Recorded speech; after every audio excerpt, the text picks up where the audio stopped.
Hello good morning everybody. आज हम शुरू करने वाले हैं वैदिक पीरियड यानी वैदिक काल।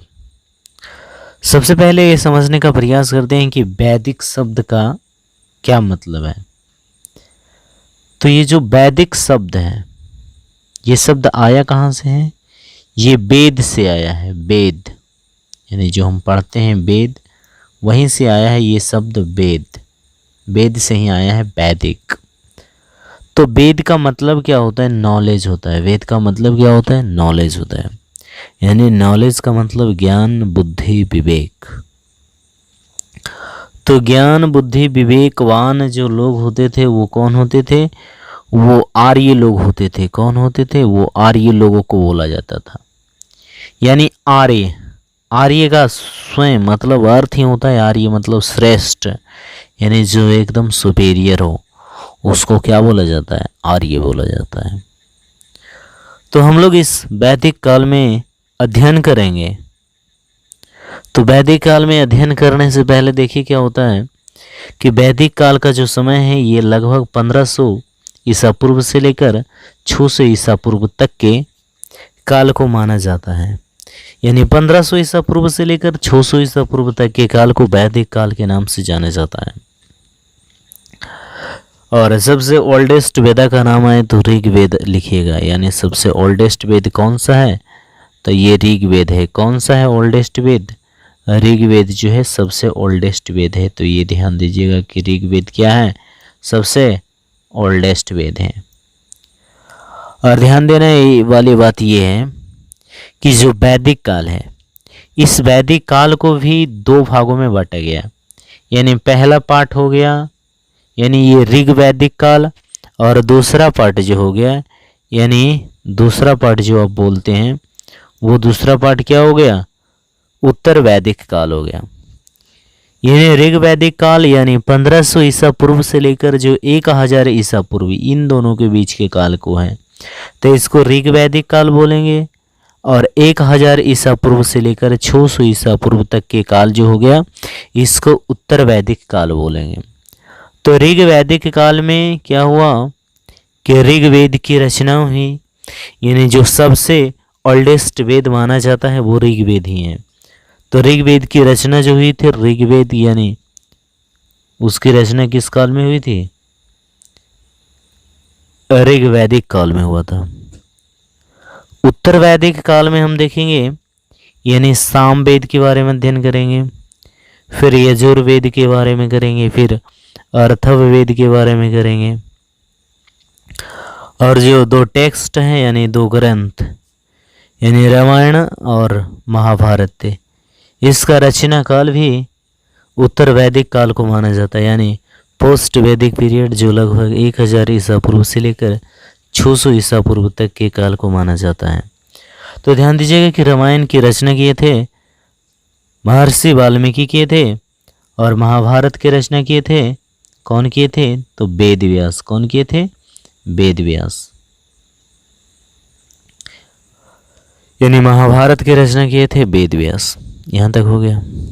आगे देखते हैं कि वैदिक पीरियड का शुरुआत हुआ आर्य के आगमन से। यानी आर्य लोग जब भारत आए तब वहाँ से शुरुआत होता है वैदिक पीरियड यानी वैदिक काल का।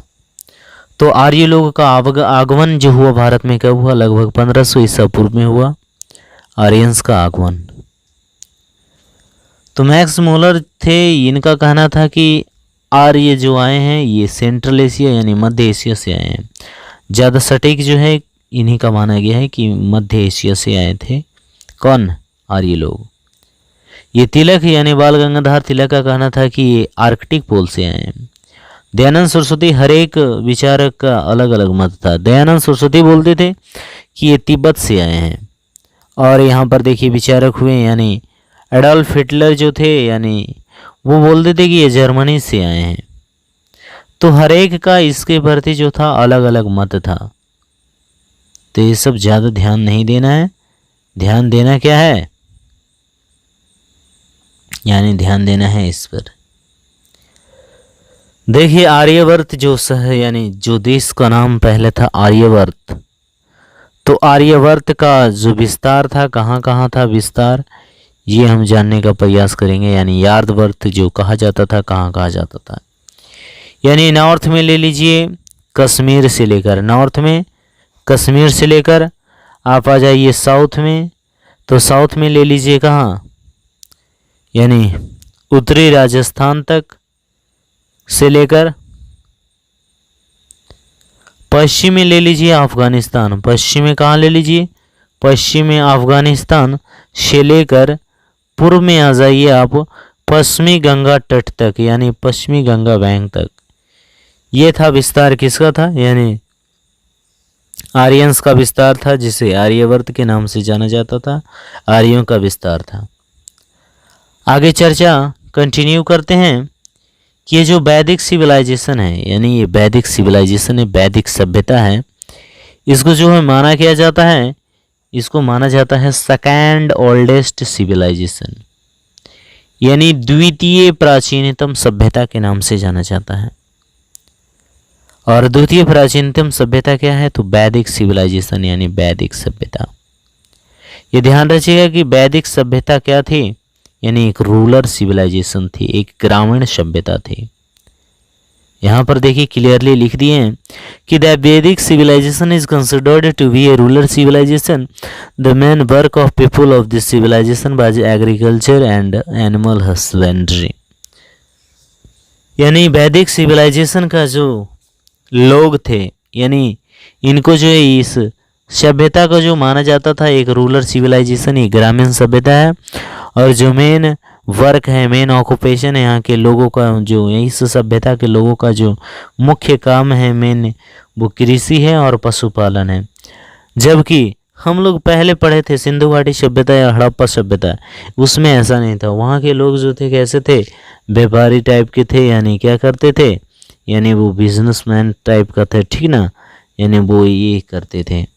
लेकिन यहाँ पर चर्चाएं थोड़ी अलग रहेगी।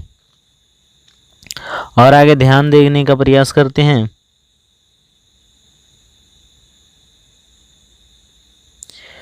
ध्यान दीजिएगा कि यहाँ का जो परिवार होता था, यानी फैमिलीज, तो फैमिलीज जो हुआ करते थे, ये जो होते थे परिवार जो होते थे पितृसत्तात्मक थे। यानी वैदिक सिविलाइजेशन में थोड़ी थोड़ी बदलाव आते गए। लेकिन हमने सिंधु घाटी सभ्यता में पढ़ा था कि यानी ये मातृसत्तात्मक हुआ करते थे, यानी माता को जो है कि उर्वरता का देवी माना जाता था, और जिसके गर्भ से उगते हुए पौधों को दर्शाया गया, यानी वो मातृसत्तात्मक थी। लेकिन ये वैदिक सिविलाइजेशन जो है पितृसत्तात्मक थे, यानी हेड ऑफ द फैमिली जो होते थे वो कौन होते थे, पिता होते थे। तो ऋग्वेद में सबसे ज़्यादा इस्तेमाल किया गया शब्द जो है पिता है। यानी ऋग्वेद काल में जो था पिता का बहुत बड़ा महत्व धीरे धीरे आने लगा। यानी लगभग ऋग्वेद में बहुत सारे यानी 335 बार पिता शब्द का इस्तेमाल किया गया है। एग्रीकल्चरल लैंड के बारे में देखें तो कृषि योग्य भूमि को क्या कहा जाता था, उर्वरा बोला जाता था। क्या बोला जाता था, उर्वरा या क्षेत्र बोला जाता था, उर्वरा या क्षेत्र बोला जाता था। ध्यान दीजिएगा कि वैदिक काल ये है, यानी वैदिक काल जो है वैदिक सिविलाइजेशन, इसका यानी सोर्स क्या है, स्रोत क्या है, सोर्सेस कहाँ से ये प्राप्त हुआ जानकारी, तो ये बहुत सारे वैदिक लिटरेचर है, यानी वैदिक साहित्य है, वहाँ से जानकारियाँ प्राप्त होती है। जैसे वेद है, वेद, ब्राह्मण टेक्स्ट यानी ब्राह्मण ग्रंथ हैं, उपनिषद हैं, और बहुत सारे अरण्यक हैं, अरण्यक। तो वेद में हम पढ़ेंगे सब प्रथम वेद जो है ऋग्वेद। कौन सा वेद है, ऋग्वेद। यानी ऋग्वेद जो है कि लगभग 1500 BC से 1000 BC, यानी ऋग्वेद जो था ऋग्वैदिक काल में इसका यानी रचना हुई थी, इसलिए इसे ऋग्वेद बोला जाता है। सबसे प्राचीनतम वेद जो माना जाता है, सबसे ओल्डेस्ट वेद, वही ऋग्वेद को माना जाता है। और ऋग्वेद में लगभग 10 मंडल है, यानी 10 डिवीजन है, और it has many mantra related to the worship of various god, यानी विभिन्न देवताओं की पूजा करने के लिए इसमें बहुत सारे मंत्र हैं। ध्यान दीजिएगा कि ऋग्वेद में लगभग 128 सूक्त हैं, यानी हेमंस है, और 10,462 मंत्र हैं, यानी इसमें इतना मंत्राज हैं। तो ये ध्यान दीजिएगा। आगे हम जानते हैं की डिवीजन यानी मंडल के बारे में। तो इस ऋग्वेद का जो सबसे ओल्डेस्ट डिवीजन है वो 2 और 7 डिवीजन है, सबसे ओल्डेस्ट डिवीजन माना जाता है। और सबसे जो लेटेस्ट है यानी न्यूवेस्ट है जो 1 और 10 को न्यूवेस्ट माना जाता है, न्यूवेस्ट या नवीनतम। ध्यान देने वाली बात ये आ जाती है कि सभी मंडलों का संकलन उत्तर वैदिक काल में वेद व्यास के द्वारा किया गया। यानी जितने भी मंडल हुए हैं यानी फर्स्ट डिवीजन ये सब हुए हैं, इसकी रचना जो है उत्तर वैदिक काल में हुआ। ऋग वैदिक काल ना उत्तर वैदिक काल में हुआ। और किसके द्वारा हुआ है तो वेद व्यास के द्वारा हुआ है। ध्यान दीजिएगा, person who recites the mantras of Rigveda known as Hotra. Hotra इसको क्या बोला जाता है, होत्र बोला जाता है। यानी वे पर्सन, वो व्यक्ति जो ऋग्वेद के मंत्र का उच्चारण करता है उसको होत्र बोला जाता है, होत्र। ध्यान दीजिएगा, होत्र बोला जाता है। आगे ध्यान ये देना है कि ऋग्वेद के जो है 2 ब्राह्मण ग्रंथ है यानी ब्राह्मण टेक्स्ट है। एक का नाम ऐत्रेय है और दूसरा का नाम कौशितकी है। यानी ऋग्वेद के जो ब्राह्मण ग्रंथ है उनका नाम क्या है, ऐत्रेय है और कौशितकी है। आगे ध्यान दीजिएगा इम्पोर्टेंट डिवीजन के बारे में। तो सबसे इम्पोर्टेंट डिवीजन जो है ये तीसरा डिवीजन है, यानी तीसरा मंडल जो है सबसे इम्पोर्टेंट डिवीजन है। और तीसरा मंडल का रचना किए थे, कौन किए थे, तो तीसरे मंडल का रचना करने वाले हैं विश्वामित्र, जिसकी रचना कौन किए थे, विश्वामित्र किए थे। यानी तीसरे मंडल में किसका वर्णन है तो गायत्री मंत्र का वर्णन है। गायत्री मंत्र का वर्णन क्या है, ऋग्वेद के तीसरे मंडल में। गायत्री मंत्र कब गाया जाता है तो सूर्य देवता की स्तुति के लिए गाया जाता है, जो कि देवी सावित्री को डेडिकेटेड है, समर्पित है। किसके है, सावित्री को, गॉडेस सावित्री को समर्पित है। आगे हम लोग ध्यान से समझने का प्रयास करते हैं कि नेक्स्ट इंपॉर्टेंट डिवीजन जो माना जाता है ये 10वां मंडल है। कौन मंडल है, 10वां मंडल। 10वां मंडल में लिखा क्या गया है, लिखा गया यानी 10वां मंडल को किसने लिखा तो 10वां मंडल को लिखे हैं महासूक्तिय ने। कौन लिखे हैं, महासूक्तिय ने 10वां मंडल को लिखे हैं। तो यानी वैदिक काल में जो 4 वर्ण व्यवस्था है यानी जाति व्यवस्था है, यानी ब्राह्मण, वैश्य, क्षत्रिय, शूद्र, इसका वर्णन जो मिलता है इसे 10वां मंडल में मिलता है। किस में मिलता है, 10वां मंडल में मिलता है। वर्ण व्यवस्था जो है 10वां मंडल में है, ऋग्वेद के 10वां मंडल में मिलता है, जिसका रचना किए थे महासूक्ति के द्वारा। ध्यान देने वाले बात है कि in Vedic period river Saraswati has been described as the most holy river. यानी इस वैदिक सभ्यता में, वैदिक काल में, वैदिक पीरियड में यानी सरस्वती नदी को जो है सबसे पवित्र नदी माना गया है। सबसे पवित्र नदी किस नदी को माना गया है वैदिक पीरियड में, तो सरस्वती नदी को माना गया है। ध्यान दीजिएगा कि the most important river was Indus, प्रमुख नदी सिंधु। प्रमुख नदी जो है मोस्ट इंपॉर्टेंट रिवर जो है इस काल का, यानी वो तो सिंधु ही है। पूरे ऋग्वेद में ध्यान दीजिएगा, अगर जो इसमें गंगा शब्द मात्र 1 बार आया, यमुना 3 बार आया। ऋग्वेद का उपनिषद यानी हर एक वेद का एक उपनिषद होता है, हर एक वेद का एक उपवेद होता है।